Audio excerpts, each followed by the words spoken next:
الشيطان الرجيم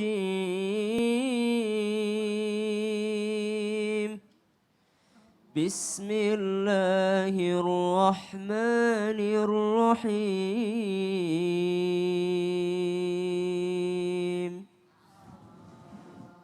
يا أيها الذين آمنوا لا تبطلوا صدقاتكم بالمن والأذى كالذي ينفق ماله رئاء الناس ولا يؤمن بالله ولا باليوم الآخر فمثله كمثل صفوان عليه تراب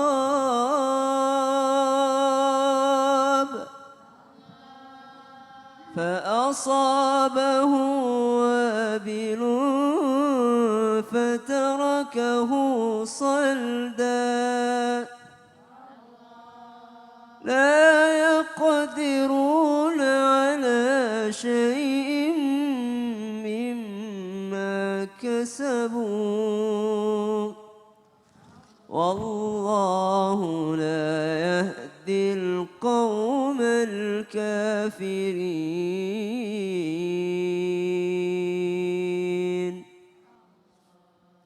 Al-Quran Surah Al-Baqarah ayat 264 di mana Allah bercerita tentang sedekah akan tetapi pahalanya batal.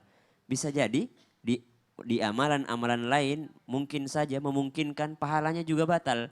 Sebagaimana yang tadi kita sudah pelajari bersama bahwasanya ada yang namanya pencuri pahala.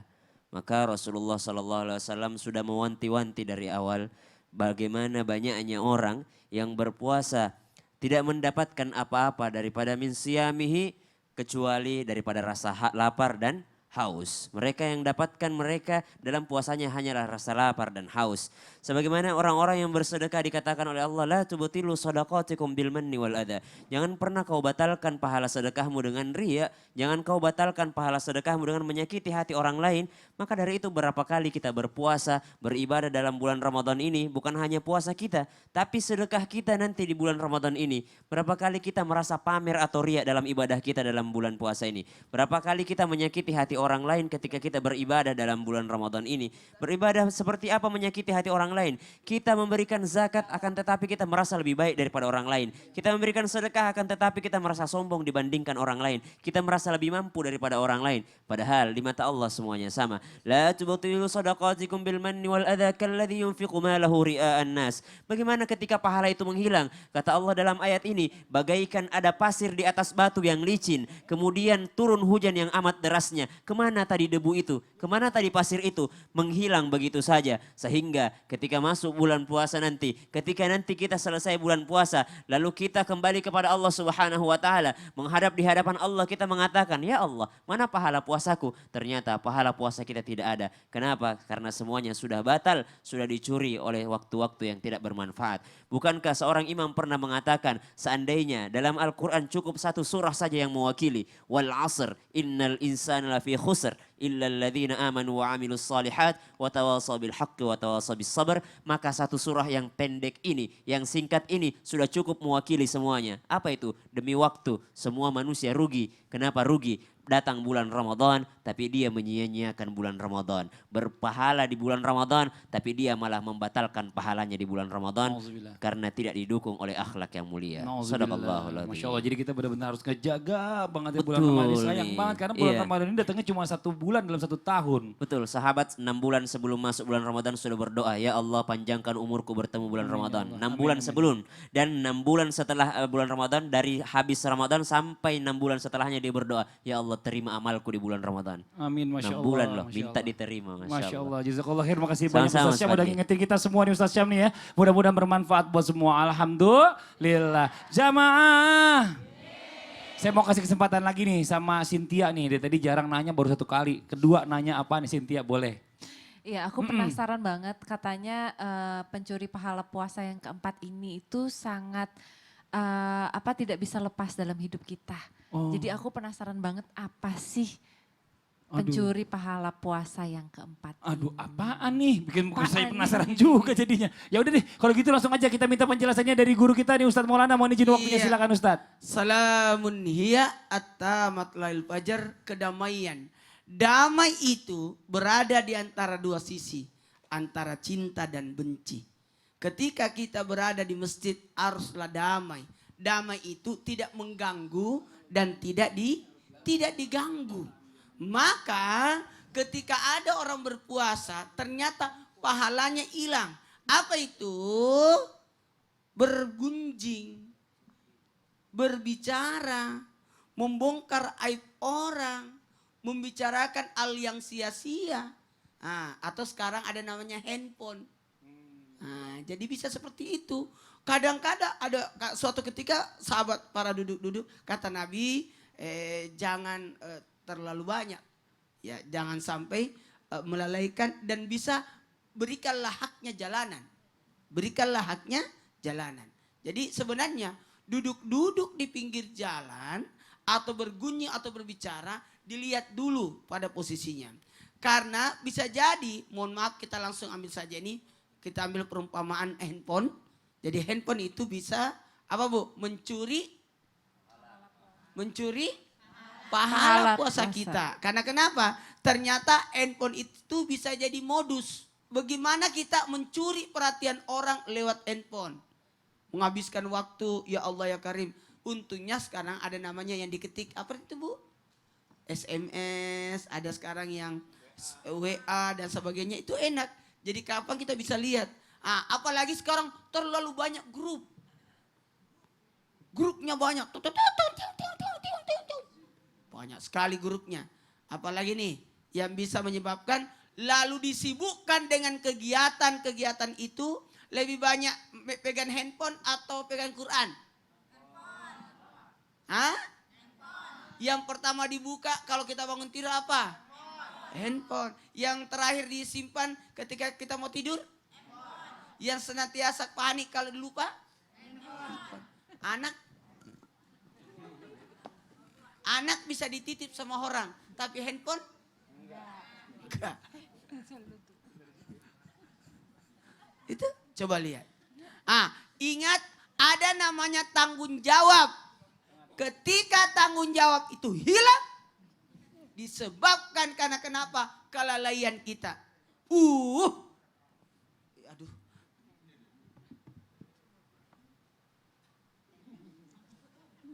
Bukan kertas Pak Ustadz. Bukan ya. Tapi alhamdulillah sepanjang kita bisa gunakan handphone dengan baik, aman itu. Caranya apa? Dari handphone kita bisa tahu jadwal imsakiyah. Jadwal salat yang membangunkan kita, ada alarmnya. Alhamdulillah. Bahkan handphone ada aplikasi yang namanya Quran. Betul tidak? Kita bisa lihat Quran. Bahkan sekarang ada yang menuntun kita cara menghafal Quran lewat handphone. Jadi tinggal bagaimana kita bisa menjaga silaturahmi lewat handphone. Kerjaan bisa lewat handphone. Nah itu yang utama ya Pak Ustadz. Iya. Schedule ya Pak Ustadz. Schedule bisa lewat handphone. Nggak usah susah-susah lagi ketemu di mana, minta jadwal. Benar. Dulu kita setengah mati. Kalau orang Mau mau janjian. undang kita ceramah, datang ke rumah dulu, jauh-jauh. Sekarang pakai handphone. Iya benar. Nah zaman dulu ini memang banyak juga komunikasi yang nggak berguna. Tapi kan masalahnya handphone ini juga bisa jadi kayak ibarat mata Iya. pisau ya. Dua mata pisau Iya. yang bisa juga membahayakan. Tapi bagaimana cara kita menggunakan handphone itu dengan baik?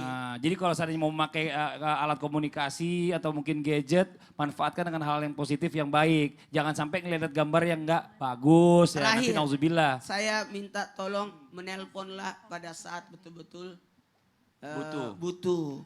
Makanya ada 3 waktu aurat: sebelum subuh, sesudah duhur, sesudah isya. Sebelum subuh orang belum siap menemani kita. Setelah duhur kemungkinan dia lagi ada kesibukan tersendiri. Dan sesudah isya sudah istirahat. Jangan menelpon di atas jam 10. Udah tidur orangnya. Ngerepotin. Iya, Insya Allah. Jazakallah khair, makasih banyak Ustadz Maulana. Tepuk tangan dong buat Ustadz Maulana dong. Ya Allah, makasih banyak ilmunya ya. Udah 4 yang dibahas. Nanti kita akan lanjutkan lagi nih. Mudah-mudahan bermanfaat buat semua. Alhamdulillah. Jamaah. Kita mau kasih kesempatan lagi sama kakaknya lagi nih. Ini agak bawel yang berkeluarga nih. Nanya mulu kayaknya. Boleh. Silakan Dola, mau nanya apa? Ustadz, saya mau bertanya nih, kan zaman sekarang memang apa-apa gadget, semuanya ketagihan gadget. Nah, apalagi sekarang baca Al-Quran juga udah bisa dari gadget.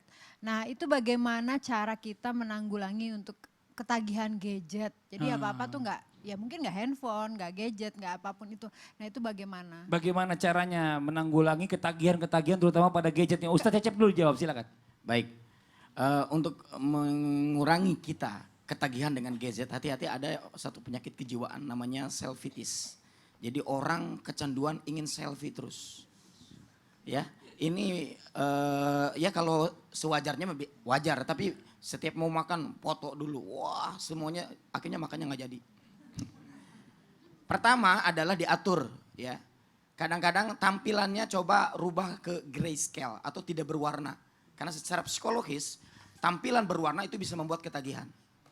Yang kedua adalah coba notifikasi itu sangat mengganggu kita. Notifikasi. Notifikasi. Iya benar. Notifikasi. Itu bisa membuat kita jadi ketagihan, pengen lihat lagi. Oh, iya, nah benar, masalahnya benar. kalau lihat ini sejam habis waktu. Iya benar. Nah jadi hilangkan tuh kalau bisa media sosial, rubah ganti di laptop saja atau di komputer saja. Jangan Jadi ada notifikasi di handphone. Iya itu.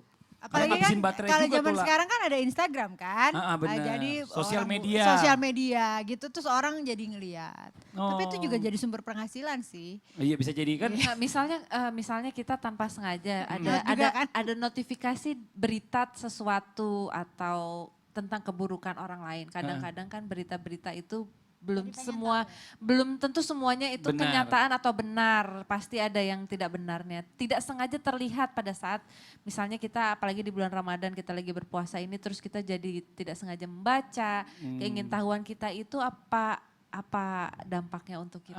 Ustadz Maulana mau izin dibantu Saya jawabannya. minta tolong kepada semua yang sudah kecanduan gadget, jangan pakai gadget ketika tidur. Kayaknya nggak ada yang Tempat pakai tidur. deh. Di Ah, tempat jadi- tidur maksudnya. oh, jangan jadi tempat tidur dong kalau pakai Di gadget tempat sambil tidur. Oh, Sambil betul, betul. baring di kasur, pegang handphone, itu susah tidur. Yang kedua, jangan bawa handphone di dalam toilet. Kalau tidak bawa handphone di toilet cuma 5 menit. Tapi kalau bawa handphone, saya yakin jauh lebih lama. Ya Allah, udah gitu tinggalnya di kosan, kamar mandi cuma satu. Yang di luar Itu benar nungguin banget, aja. Jadi, jangan pernah bawa handphone di toilet dan di tempat tidur. Tidak boleh. Apalagi tidak boleh main handphone di depan anak-anak. Nah untuk Karena notifikasi. anak itu butuh dengan kita. Butuh dengan kita. Nah, kalau ada berita ya. Carilah berita yang dalam artian satu, jelas pemberitaannya untuk dijadikan sarana ilmu. Yang kedua, sarana informasi untuk menyebar kebaikan. Itu aja. Kalau selebihnya mohon maaf. Jangan sampai justru kita yang menjadi sarana untuk menyebarkan berita hoax atau sesuatu yang mau adu domba orang dan sebagainya. Tapi kalau kita ngebaca tuh kita pengen cari tahu akhirnya gimana tuh nggak sengaja awalnya karena itu Cuma gimana? gini, kalau ada manfaatnya nggak buat kita? Ada nggak manfaatnya buat orang lain? Kalau tidak ada ngapain? Oh iya berarti Ngabisin waktu. kepo kita juga harus dikurangi. Kurang lebih seperti itu nih. Panjang nih kalau udah mereka suruh berdua nanya. Ini Masya Allah makasih banyak pertanyaannya. Ini mudah-mudahan bermanfaat buat semua. Alhamdulillah. Jamaah. Ini seru banget di pembahasannya. Kayaknya walaupun agak sedikit mengerikan karena hal-hal ini sering kita lakukan. Tapi kita pengen tahunya itu tinggi. Nah sekarang kita lanjutin lagi. Siapakah pencuri pahala puasa Ramadan yang kelima yang terkadang jarang kita sadari. Yuk kita minta penjelasan kembali dari guru kita. Habib Muhammad bin Syahab. Mohon izin waktunya silakan. Assalamualaikum warahmatullahi wabarakatuh. Waalaikumsalam warahmatullahi wabarakatuh. Ini Ramadan memang banyak hal-hal yang membuat kita melakukan atau mengikuti hawa nafsu. Seperti di dalam kitab Al-Futuhat Al-Makkiyah yang ditulis oleh Al-Imam Muhyiddin Ibn Arabi. Beliau mengatakan ketika itu diceritakan ketika Allah Subhanahu wa taala itu menciptakan hawa nafsu, kan tadi yang kita bicarakan semuanya intinya bisa menawan hawa nafsu atau tidak? Betul atau tidak Ibu-ibu? Bu? Masih hidup.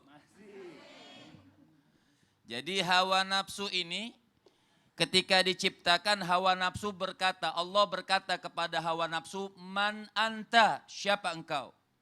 Hawa nafsu membangkang, balik bertanya kepada Allah, kira-kira siapa aku ini? Kata hawa nafsu. Jadi hawa nafsu diciptakan sudah memangkang di dalam kitab Futuhat Al-Makkiyah. Maka Allah murka kepada hawa nafsu, maka hawa nafsu ini disiksa oleh Allah, ditaruh, diceburkan ke lautan lapar di akhirat Allah selama 1000 tahun. Ya. Selama 1000 tahun ini hawa nafsu ditaruh di lautan lapar oleh Allah Subhanahu wa taala. Setelah 1000 tahun dikeluarkan ini hawa nafsu, maka hawa nafsu baru melembut kepada Allah Subhanahu wa taala. Jadi kita tidak boleh mengikuti hawa nafsu kita. Khususnya nih buat syabab, anak muda. Kalau dikatakan apa sih? Pencuri pahala puasa kita yang 5 itu begadang. Artinya begadang. Pernah di zaman Nabi, di zaman Rasul, ketika itu sahabat-sahabat menunggu Nabi sampai malam mau sholat.